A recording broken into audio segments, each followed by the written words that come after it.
This is Berkley Behind the Bait. I'm joined by bait designer Kyle Peterson and swimbait aficionado, glidebait aficionado, Casey Manji. And the glidebait category, first of all, before we even talk about the Nessie, I mean, it is one of the most addictive baits you can throw. You get bit once on this, and I mean, for me, it was just like I need to do more of that in my life. But Kyle, when did this category hit your target? But when did this project start? Oh, this project started 3 years ago by now.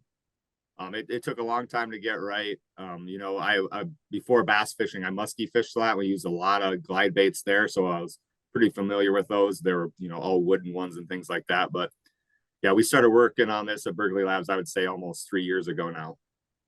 So why this bait category, and what makes the Nessie different? Yeah, so it's a soft glide bait, and that's truly the part that separates it from other ones. It's made out of PowerBait, so it's got our attractive package in there, and it allows you to do things that you can't really do with other glide baits out there. So, Casey, obviously you have caught hundreds, not thousands, of fish on glide baits. Why does the Nessie stand out for you, and what does it allow you to do that other glide baits don't? What I've noticed with the Nessie is being able to put it in places you can't put, a wooden or hard body glide bait. You can skip this thing under docks and start working it out. It's a soft plastic glide that performs just like a hard body glide, but you can put it in other places you can't put a hard body glide. That's the special thing about it. Yeah, it fishes really well, but none of that happens without features making it do that, Kyle. And yeah, maybe you can tell me about those. Yeah, so it's not just one feature that really makes the bait do something. It's all of them acting together to really get those actions. And just like Casey said, it's a soft bodied glide bait, but it performs like a hard bait, and that was really hard. The first feature that really stands out we got polycarbonate fins on the side, and those slice and cut through the water, always wanting to drive the bait down. It's a neutrally buoyant material itself, so it's not floating, but it always wants to stay suspending. So when it dives down, it fights itself.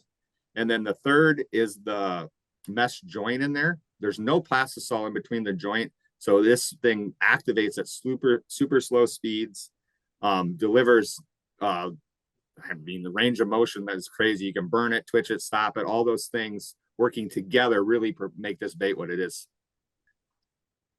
Anglers are going to question the durability as soon as they see this bait. Casey, what has your experience been with testing it? The durability is absolutely amazing. With it being soft plastic, it holds up really, really, really well. What kind of numbers of fish have you caught on baits? I'm right at 40 fish on one glide, and I'll show this one to you. I mean, this bait, it's eaten. I've actually had to doctor the tail up a little bit. Other than that, that's the only thing I've had to do. I've had some smallmouth just grab the back end of it, and so it gets ate really, really well. and that's the goal. That's what you want your swim bait to look like. You want it to start one way and look the other way, but you want it to start. This is a brand new one. This is what it looked like before, and after 40 fish, it's so you get your money's worth out of it 100%, and it still performs just as fine. You mentioned the tail, Kyle. What's the deal with the paintbrush tail?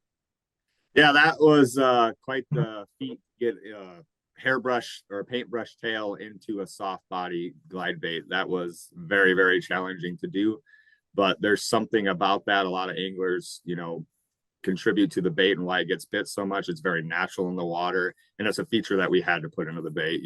Berkley Labs, we sat here and we prototyped, figured out the glue, the best process to do it, and it took a long time to get right, where it's durable, it's not falling out. I'd say over a year and a half just working on that feature alone and making sure it held up to the fish. So it was all about resonating with the glide bait and the swim bait market and making sure that we had that feature in the product. One of the cool things that I think about this bait is you said the glide bait and swim bait market. that's been an intimidating market in the past. You know, there's a lot of anglers that are like, that lure's as big as a shoe. I don't want to tie it on. What size is this available in? And the other thing, it's been price restrictive. I mean, how expensive are these baits going to be? Yeah, when we first talked about the project and things like that, it was what are, consumer pain points. And one of them is it's very daunting to get into glide baits. Some of them weigh multiple, 5-6 ounces. You'd have to buy a brand new rod and reel to throw that on. Very, very it costs a lot to get into that. So, we wanted to make this affordable for everyone to get into. They can all pick this up off the shelf and use it on their current setup. So, that was a big challenge too. The 9-inch weighs like 2 ounces. I'm probably misquoting that, but there's a 9, 7, and 5-inch. And the 5-inch, I like to throw on a spinning rod, but. Perfect. Well, that leads me to my final question for both you guys. If I grab one of these baits, no matter what size it is, tell me how you like to wear and how you like to fish it. So the area and how you set your rig up to fish it. What rod, line, approach? Casey, you go first. All right. I like the 9 the best. I go big or go home. I'm glad I want the 9. The 7 performs just as well. Like Kyle said, the 5 on the spinning rod. But with the Nessie 9, I throw mine on a 7.6 heavy Fantasista X with the Xenon X reel, and with 20-pound fluoro, 100% trilene. It performs well. You don't have to worry about breaking. It's the Fantasista X has a softer tip to it, so it's a cross between a heavy and a medium heavy, and not a full heavy. So it's perfect for that bait. Why is it so important to have a soft tip on a glide bait? You don't want a broomstick trying to, when you flutter that tip, to make that bait dart, you don't want it to be, overworking the bait. So if you have a soft tip, it'll actually glide it a little better. Kyle, how are you fishing this bait? Same thing, 9, swim baits, drawing power. I like the bigger one. I throw the 9 most of the time. There are applications for the 5 in the spring that are deadly, but I throw the 9 on a 7.3. I'm a little bit smaller guy. I throw on a 7.3 heavy fast Xenon with a 7.3-to-1 reel. And then I'm a northern boy, so I go braid to fluorocarbon. I just don't like all straight fluorocarbon, but that's what I do.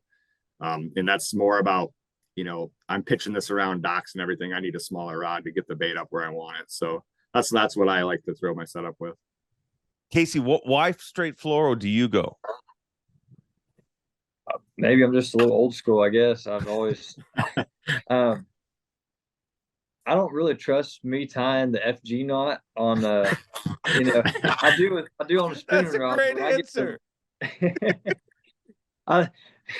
I'm fairly confident that I can tie a really good knot, but when it comes to really, cracking on one, I don't trust myself that much. So I'll just go with a straight polymer knot with fluorocarbon. Yeah, I mean, the knot you tie the best is the best knot to tie. I mean, and it sounds like you're a lot like my mathematics history. Whenever letters started getting involved in the math, I was like, I'm not in math anymore. So whenever feet and other appendages got involved in tying knots, you checked out, and that's not a bad thing. But Berkley Nessie's a really cool bait, and I hope you guys learned a little bit from this Berkley Behind the Bait.